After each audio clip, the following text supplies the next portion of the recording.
Let's jump right into it. Number 5.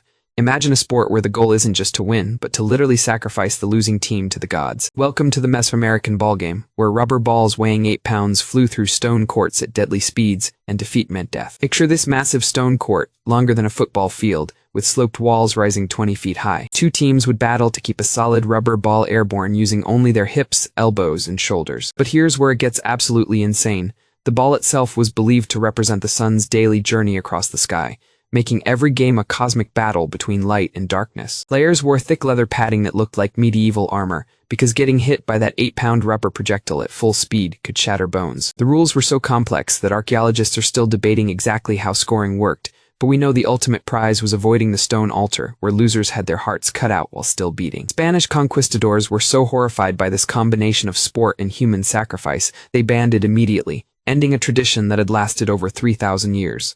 Number 4. Picture gladiators fighting not other humans, but massive wild animals in elaborate hunts that made modern extreme sports look like children's games. The Roman Venationes weren't just about throwing Christians to lions, they were sophisticated theatrical productions, where professional hunters called Venationes faced off against everything from tigers to elephants in scripted scenarios. Here's what made these so uniquely terrifying. The arena floor could be flooded to create naval battles, then drained and filled with forests, complete with real trees and live animals. Hunters would recreate famous mythological scenes, like Hercules fighting the Nemean lion, except with actual lions and actual death. The rules changed depending on the story being told. Sometimes hunters had to capture animals alive, other times they had to kill them with specific weapons while dressed as particular gods. What's truly mind-blowing is the logistics. Romans transported polar bears from the Arctic and rhinoceros from Africa just for these games. They built an entire underground system beneath the Colosseum with elevators and trapdoors to surprise both animals and hunters. The Christian Emperor Constantine finally banned these spectacles in 325 AD, not because of the cruelty to animals, but because he considered them pagan rituals that conflicted with Christian values.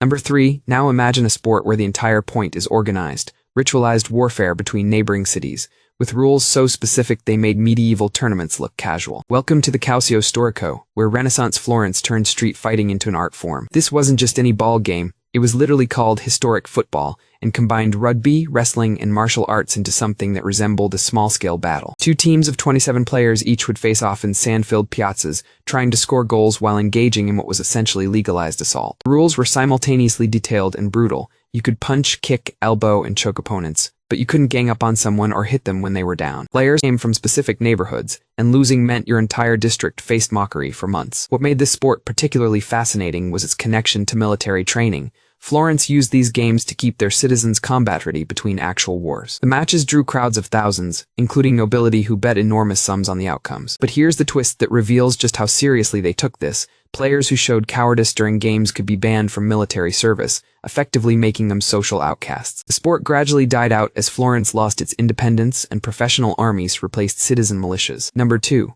Picture a sport where players rode horses at full gallop while trying to decapitate a suspended target with swords, all while crowds of spectators gathered dangerously close to the action. This was the Japanese sport of Kasagake, where mounted archers evolved their skills into something far more deadly. But the version that truly shocked observers was when samurai began targeting not just stationary objects, but live dogs released into the arena. The rules were precise and terrifying. Riders had to maintain specific speeds, strike targets at exact angles, and demonstrate perfect horsemanship while wielding weapons that could slice through armor. What made this sport particularly brutal was the scoring system. Points were awarded not just for accuracy, but for the style and ferocity of the kill. Spectators would judge whether a decapitation was clean, whether the rider maintained proper form, and whether the horse showed fear. The crowds themselves became part of the danger, as misfired arrows and charging horses regularly injured onlookers who stood too close to demonstrate their courage. The sport required years of training just to participate safely, and even experienced riders frequently died from falls or weapon accidents. When the Tokugawa shogunate consolidated power,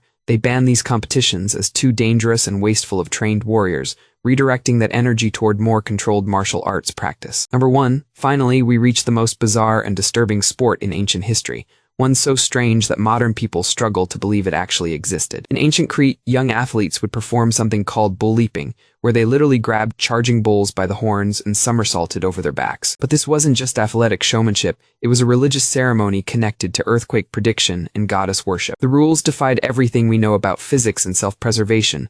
Athletes had to approach a charging bull head-on, grab its horns at precisely the right moment, use the bull's upward head motion to launch themselves into a backflip, and land gracefully behind the animal. Missing any part of the sequence meant death by trampling or goring. What makes this sport absolutely mind-boggling is that both male and female athletes participated equally, something almost unheard of in ancient civilizations. Archaeological evidence shows these weren't small bulls either. They were massive creatures specifically bred for size and aggression. The athletes trained from childhood, developing reflexes and timing that seem almost superhuman by modern standards. Frescoes from the Palace of Knossos show these performances in vivid detail, revealing that crowds of thousands gathered to watch what was essentially ritualized suicide. The sport disappeared when Minoan civilization collapsed around 1450 BC, possibly due to volcanic eruptions that the Minoans interpreted as the gods' disapproval of their activities. No other civilization ever attempted to revive bull leaping, perhaps because anyone watching could see it was fundamentally impossible to survive long-term.